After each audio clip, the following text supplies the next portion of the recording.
Chegou a hora da entrevista do dia com Denise Campos de Toledo. E agora nós vamos falar mais da crise da Ucrânia, as implicações geopolíticas, eventuais consequências para o Brasil. Eu converso com o Manuel Furriela, que é reitor da FMU e especialista em Direito Internacional. Manuel Furriela, boa noite. Boa noite. Bom, vamos falar da situação da Ucrânia. Nós tivemos aí nos últimos dias um agravamento da situação.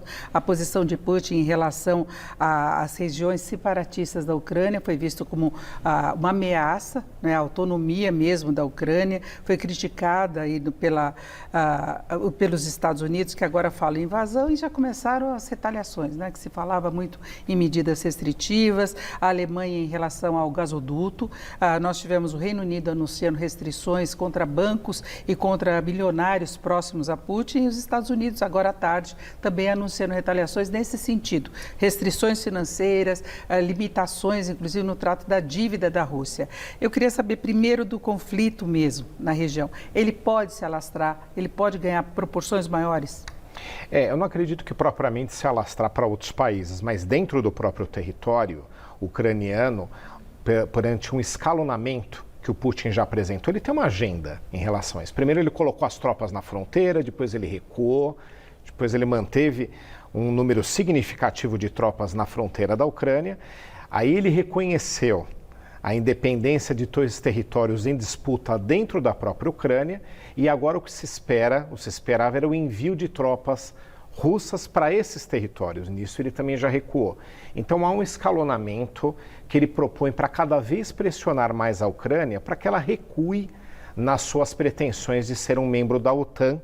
Lembrando que a OTAN é uma organização que congrega as principais potências ocidentais, uma organização militar da qual, obviamente, a Rússia se antepõe, e por conta disso ela não quer que a Ucrânia ingresse. Então eu prevejo sim que dentro da própria Ucrânia ainda teremos momentos piores. Provavelmente o próximo passo é o envio de tropas russas para esses territórios, dentro de uma agenda de pressão. Mas eu não acredito que isso se espalhe para toda a região, nem que traga tropas internacionais para que defendam a Ucrânia. Vai ficar entre sanções sendo agravadas pelo Ocidente e a Rússia tentando aumentar a pressão militar sobre a Ucrânia. Agora, a Rússia também pode adotar medidas de restrição, né? Eles produzem petróleo, 11% do petróleo do mundo.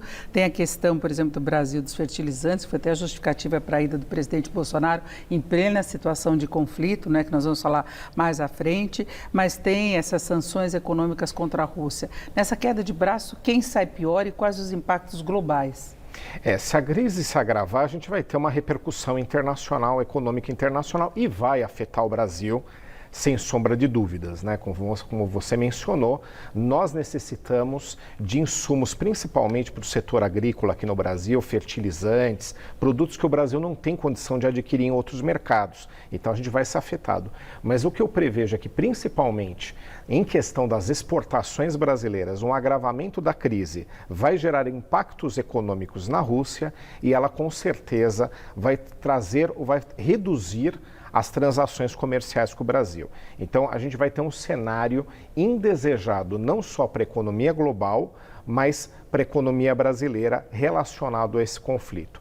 Mas o que eu acredito é que as pressões elas vão chegar a algum ponto. A Rússia em nenhum momento está se fechando para qualquer tipo de negociação diplomática, porque ela sabe que ela pode levar a pressão até um determinado ponto. Ela também não quer sofrer as sanções.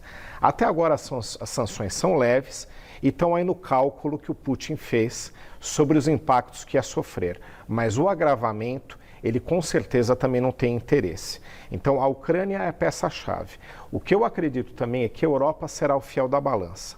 A Europa está medindo até que ponto vale a pena insistir no ingresso da Ucrânia, sendo que seus interesses econômicos com a Rússia são muito mais interessantes do que ter a Ucrânia como membro da OTAN. A pressão mesmo vem dos Estados Unidos. A Europa tem essa questão do gás, que é muito importante, era importante para a Alemanha, por isso a Alemanha foi das últimas a aderir a uma posição mais firme contra a Rússia. Agora, a Rússia sofrendo sanções do ponto de vista financeiro, vai até certo ponto que ela pode restringir de exportação, no caso fertilizantes e petróleo, porque ela perde receita também.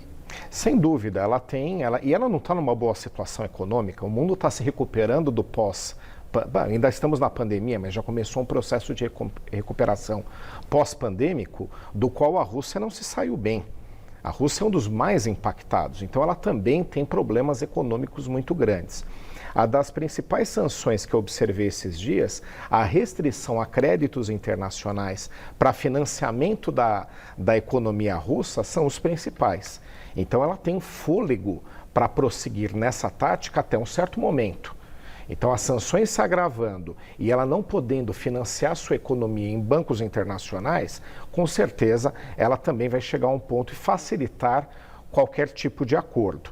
Mas eu acredito que a situação se agravando, o próprio Ocidente e a Europa principalmente vão ser aí o fiel da balança. Agora a gente viu um esforço muito grande de pacificação, de uma saída diplomática da Europa. Nós tivemos Macron trabalhando muito no sentido, inclusive de haver uma reunião entre Biden e Putin para se chegar a um consenso, né? A Alemanha demorou para aderir a esse discurso mais forte, como eu disse.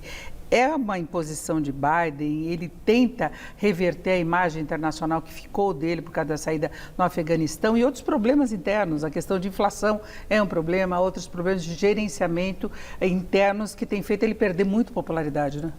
Sem dúvida. Infelizmente, na parte de política externa, que é uma grande expertise dele, ele é um político de mais de 50 anos de carreira, trabalhando principalmente aí nos últimos anos em questão de política externa. Ele errou na saída desorganizada, não da saída propriamente das tropas do Afeganistão, até porque depois de 20 anos aquilo tinha perdido o objeto principal, mas a saída desorganizada com aquelas cenas terríveis. E a ocupação muito rápida, exatamente. Né? Ele deixou o país na mão do Talibã, sendo que havia ocupado justamente para evitar esse tipo de acesso, e a desorganização na saída. Esse desgaste é muito grande. Então ele tenta sim mostrar uma posição forte agora nessa crise, mas ele se tornou a única voz relevante contra a ocupação russa ou contra as pretensões russas em relação à Ucrânia. E em relação à Alemanha, também tem um ponto importante, que o gasoduto, esse último gasoduto de número 2, foi construído com financiamento principalmente alemão. Então, até que ponto a Alemanha também vai deixar de funcionar, ou vai deixar de colocar em funcionamento um gasoduto que ela precisa para a sua economia funcionar e do qual ela foi financiadora, foram 11 bilhões de dólares. Agora, se eles deixarem, se a Ucrânia não entrar na OTAN e houver essa saída pacífica e sem concessões maiores da Rússia, isso aumenta muito a vulnerabilidade da Ucrânia, não é? Ela fica exposta exatamente às decisões de Putin depois. Exatamente, que é o grande dilema da Ucrânia. A Ucrânia, como projeto de nação, ela tem o quê? O que ela visa? Ela visa se tornar futuramente um membro da União Europeia. Ela consegue visualizar o progresso, tudo o que aconteceu nos estados, nos países membros da União Europeia. Então ela precisa passar por uma série de etapas. E ela é a maior interessada em ser membro da OTAN para contar justamente com a blindagem e a proteção dessa organização internacional em relação à Rússia. Porque agora ela está vulnerável, completamente vulnerável. Nós temos as sanções ocidentais, elas com certeza vão se acentuar contra a Rússia, até porque a forma como a Rússia está conduzindo é um ato de agressão à soberania da Ucrânia, muito claro isso. Mas ela não conte com tropas internacionais no seu território, protegendo da Rússia.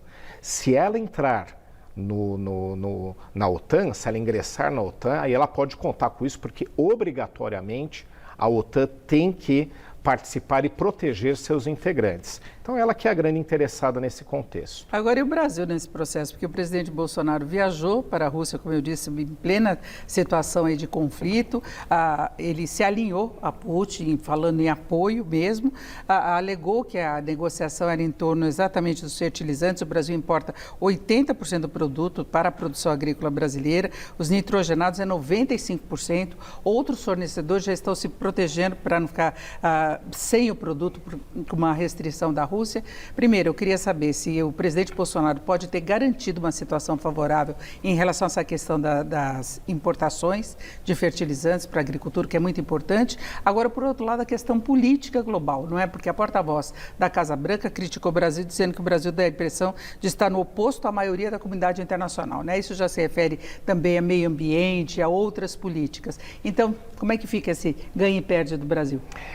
com relação aos principais produtos que a gente importa da Rússia, como você mencionou, eles são imprescindíveis para o funcionamento do agrobusiness no Brasil, e a Rússia com certeza vai garantir que o Brasil vai receber esses produtos, até mesmo por conta da boa relação estabelecida com o governo Bolsonaro. E o Brasil tem todo o interesse. O problema vai ser, se a crise se agravar, os Estados Unidos e a Europa vão demandar de outros países, inclusive do Brasil, a aplicarem sanções contra a Rússia. E diretamente vão ser esses os produtos, são aqueles mais interessantes, tanto para a Rússia exportar, quanto para nós importarmos. Então, o Brasil será cobrado disso. Até agora há uma crítica, porque a crise não se agravou. E eu vou pegar outro momento histórico onde o Brasil passou por uma situação muito, mas muito parecida. Entre 1990 e 1991, nós tivemos a Guerra do Golfo. O Brasil exportava produtos industriais para o Iraque, principalmente armamentos. Grande parte daqueles armamentos utilizados na guerra eram armamentos brasileiros, tanques e demais armamentos. Quando teve a guerra no Golfo e os Estados Unidos lideraram tropas internacionais para desocupar o Kuwait, que tinha sido ocupado pelo Iraque, todos os países ocidentais foram convidados, foram chamados a aplicar sanções. O Brasil também. O Brasil teve que cessar as suas exportações industriais para o Iraque, tomou enormes prejuízos com isso. E a escolha que o Brasil teve na época e que terá agora é, ou se indispõe com os Estados Unidos ou com a Rússia, como na época, ou se indispunha com o Iraque ou com os Estados Unidos. Então, o meu receio é que nós cheguemos a esse nível, onde o Brasil tenha que fazer escolhas e as escolhas não são fáceis. Porque entre a relação com os Estados Unidos, que é economicamente muito maior, e com a Rússia, se a gente tiver que fazer escolhas, a gente vai ter que fazer aquela que nos traga menos prejuízo. Sem prejuízo a gente não fica. De qualquer forma vai ter um custo essa opção que será feita pelo Brasil. Além do custo econômico, pode ter algum custo político também, sem esquecer que o Brasil tem a pretensão de entrar na OCDE. Essa é uma outra questão. Mas eu agradeço muito a participação aqui de Manuel Furriela, que é reitor da FMU e especialista em Direito Internacional. Muito obrigada mais uma vez, uma boa noite. Boa noite. Vocês.